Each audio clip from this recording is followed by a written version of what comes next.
Hey, you guys, doing another book review today.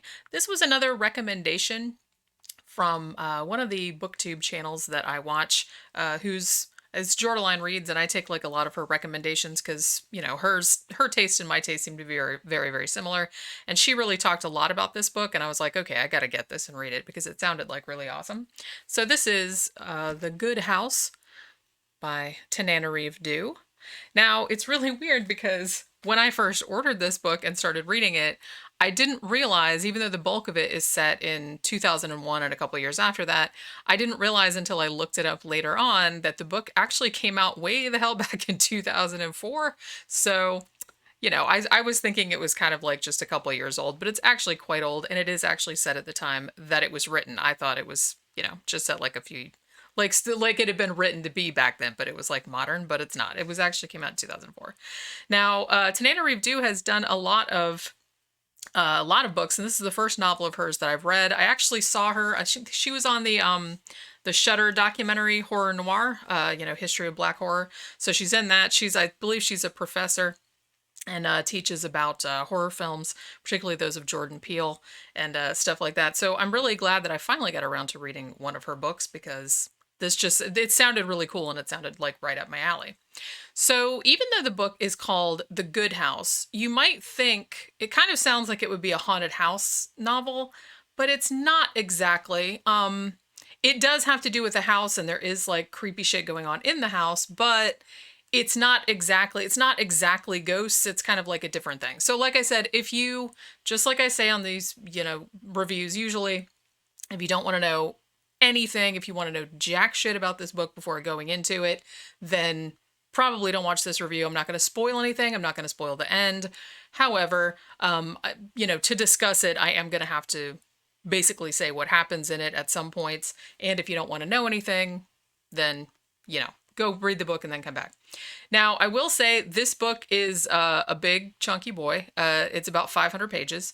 And the text inside, at least in the paperback, is very, very dense. So this actually took me probably 4 or 5 days to read, which is a very long time for me. And in matter of fact, I was supposed to review it last week, but I didn't have enough time to finish it in time, so I had to do Stir of Echoes instead because that was so much shorter, and I had already read it. And I wanted to be able to like devote some time to this one because this story, it's kind of like I don't know if sprawling is the right word, and I don't even want to say multi-generational because it's mostly set in the present day, or at least the present when this was written. It's set, like I said, in 2001 and in 2004, but it does kind of go back and forth in time a little bit, and there are a lot of different characters, and it has to do with a large extended family and also a small town and kind of like the interconnections between all of those people. So at the heart of the story is a woman named Angela. And she was a lawyer, and then she went to be like a Hollywood agent type of thing. So she's kind of like an up and coming agent. She's got like a couple of clients that are, just about ready to break out and be really famous. So she's kind of well known. She's got money and everything. And so she's been living in LA, and her ex-husband Tariq and her son Corey, who's a teenager, have actually been living in Oakland since her and Tariq have been separated for 4 years. Now, what ends up happening is that at some point, one summer, she's been coming back to this little bitty town. It's a fictional town. It's a real town, but Tananarive changed the name of it because she says in the back acknowledgments, she's like, "Hey, sorry, this town in Washington that I, changed the name of your town," but that's the town that she used for reference. So this town is called Sacagawea, and it's in Washington State. And Angela grew up there. And so every summer, she still owns the property that's there, which is called the Good House.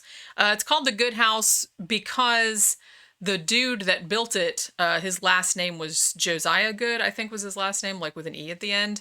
And also because for a long time, Angela's grandmother, Grandma Marie, she lived there, and she's kind of like, I don't want to say it's exactly like voodoo, but it's like voodoo adjacent, you know what I mean? So she was kind of like, I guess what most Americans would call a voodoo priestess. She made like these herbal teas that would cure people and things like that. So she was kind of like, it's really interesting. They don't go a lot into, I mean, pretty much like the opening prologue is set back in 1929 when Grandma Marie was still alive. And what ended up happening, she had a husband, a common law husband, who was Native American. And the other people in the town didn't really like them, but she kind of had this situation where she had started out, Grandma Marie had started out as the housekeeper for Josiah Good, and after he died, he left her the house in his will, and it was this really, really nice mansion, essentially. And so a lot of the townspeople didn't like that because she was black, and then also, it was the 20s. And, and so then she kind of takes up with a Native American man who the townspeople who they called Red John, just kind of to be shitty. And the people were kind of shitty to them, even though like on the down low, they would come and get teas and stuff from her because she had, there was rumors that she was, knew how to do magic and stuff. So in 1929, there's a mudslide in Sacagawea, and it basically wipes out the entire town except for the Good house. And after that, people had a better opinion of Grandma Marie because she helped everybody. And also, it seems at the very beginning that the townspeople bring this girl to her that's acting very, very strangely.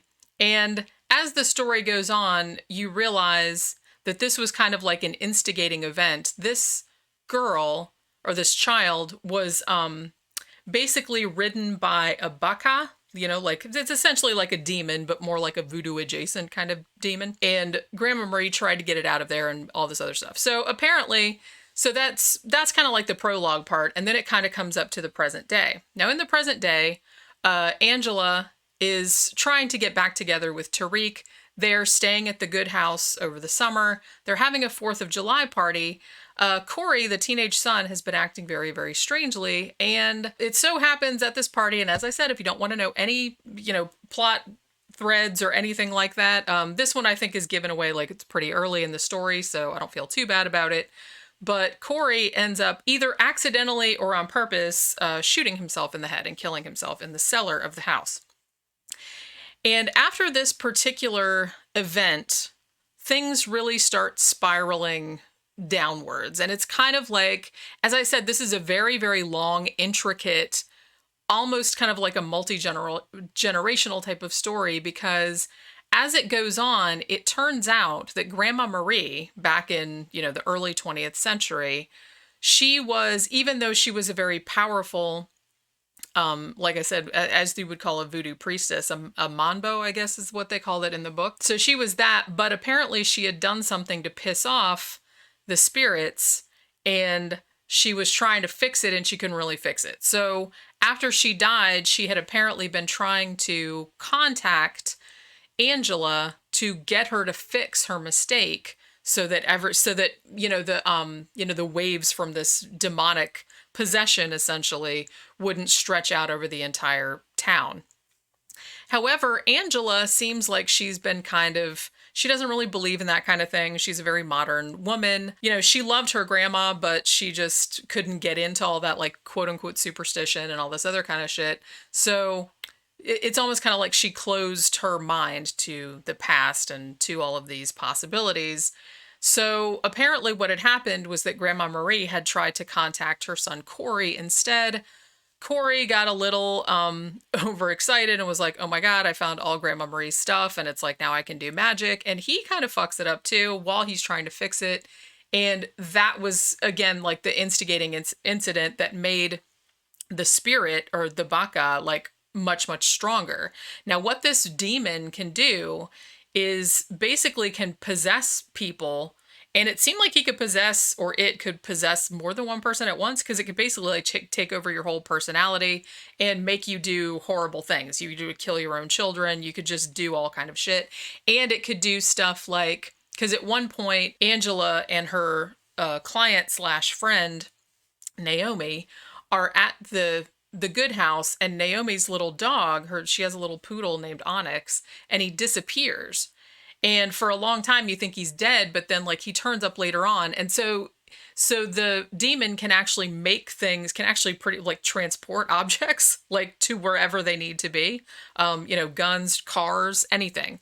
So it can, so it's very, very powerful. It's actually more powerful at the good house and the woods behind it, because it's like a really big property. There's a whole thing too, like not only had Grandma Marie lived there and there was all those spirits in the woods, but there was also like a, Native American, there was a burial ground and all this other stuff. So all this magic was kind of coming together. It was kind of like this, the woods were kind of like this crossroads, I guess, like where the veil between the living and the dead was very, very thin.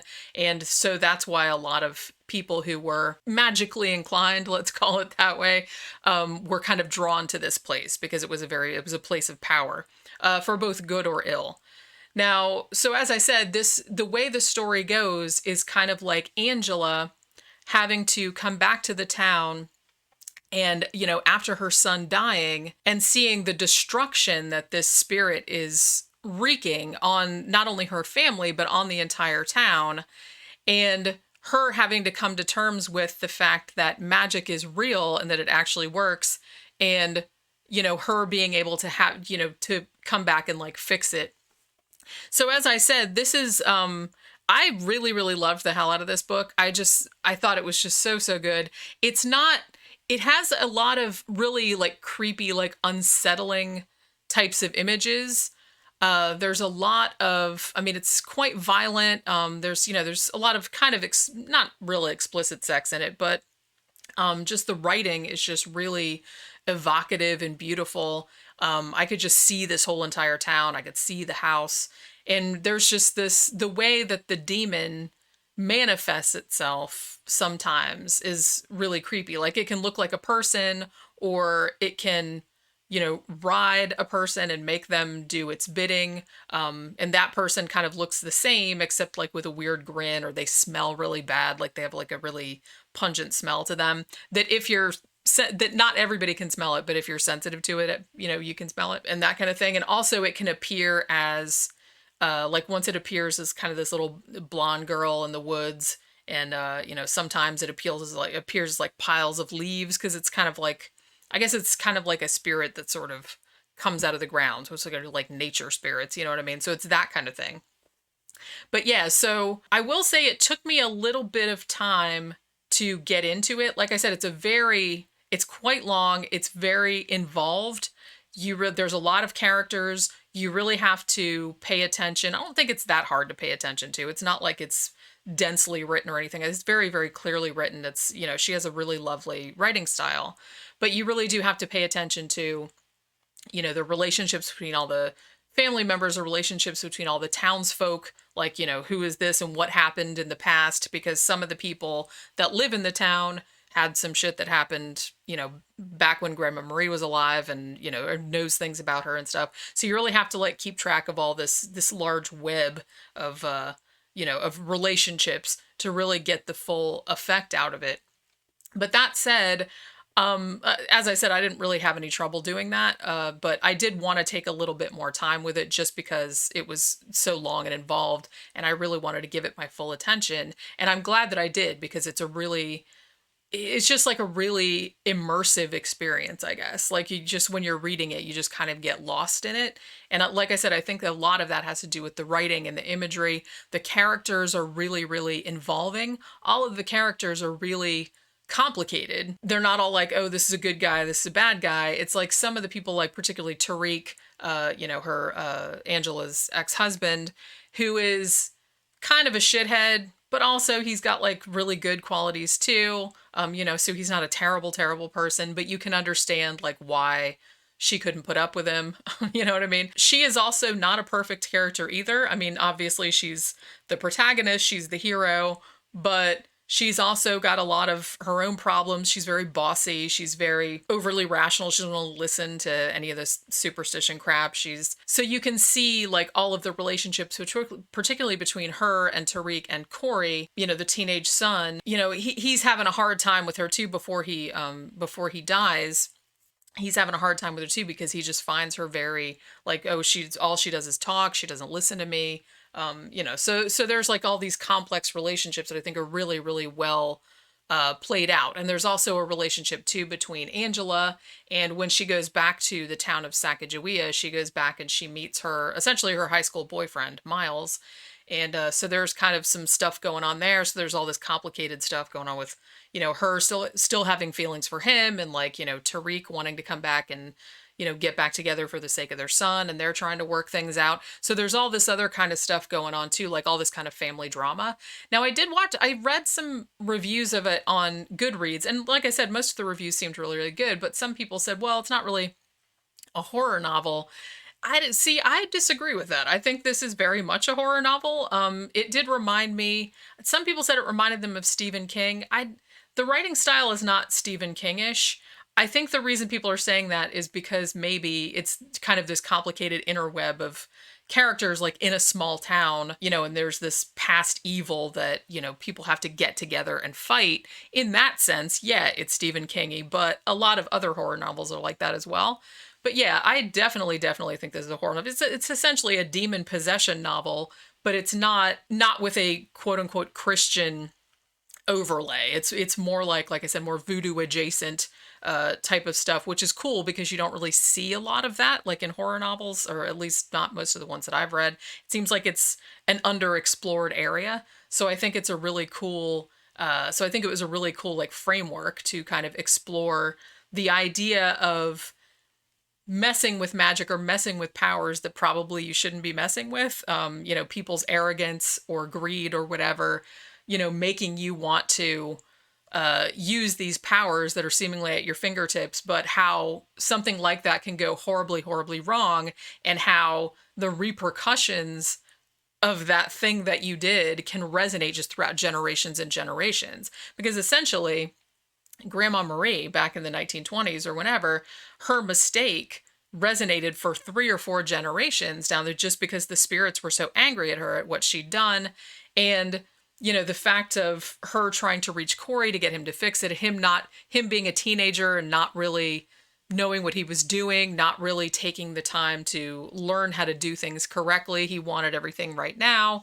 And that ended up going tragically wrong as well. So I think that's kind of like the main theme of the book, is just not to mess with stuff you don't understand, because it might have terrible, terrible results that you don't envision. And then they might resonate, as I said, way down your family line, way, to people who aren't even related to you, but are just like, friends, family, and all this other kind of stuff. So I think that was kind of the main theme of the novel, and I really, really dug that. Another criticism that people had, and I don't agree with this one either, was that they didn't like the end. And I'm not really sure what they're getting at. I'm not sure if they didn't like the resolution of, how the battle turned out, or if they didn't like the sort of coda at the end. Now, I really dug the ending. I mean, honestly, I thought it kind of resolved itself perfectly. And then the coda at the end, I'm not going to lie, it actually kind of made me tear up a little bit. It was just kind of like, it was like a really touching ending. And I was actually really happy that it ended that way, because it seemed like, I don't know. Like I said, I don't want to spoil the ending. So what I was going to say was probably like spoil the ending a little bit. So I'm not going to say it. But I really, really like the way the story resolved. I was very happy with it. As I said, I think the strength of this is just, I loved, the framework, the whole, magic thing, like I said, which, voodoo type of stuff. You don't really see a lot of that in horror, which I thought was really cool. The character work, amazing. I really, really liked all the, the descriptions. It's just, the description of the town, the description of the house, all the familiar relationships. It was just really, really well done. And it's like, it was weird. It took me a little bit to get into, I think, because at first, it kind of jumps around in time a lot. So first we're at 1929, we're talking about the mudslide, and we're talking about the kid with the demon, and like Grandma Marie trying to help the kid with the demon. And then we're jumping ahead to 2001 to the 4th of July party where Corey kills himself. And then we're kind of jumping around from character to character. So it took me a little while to figure out, well, how do all these threads tie together?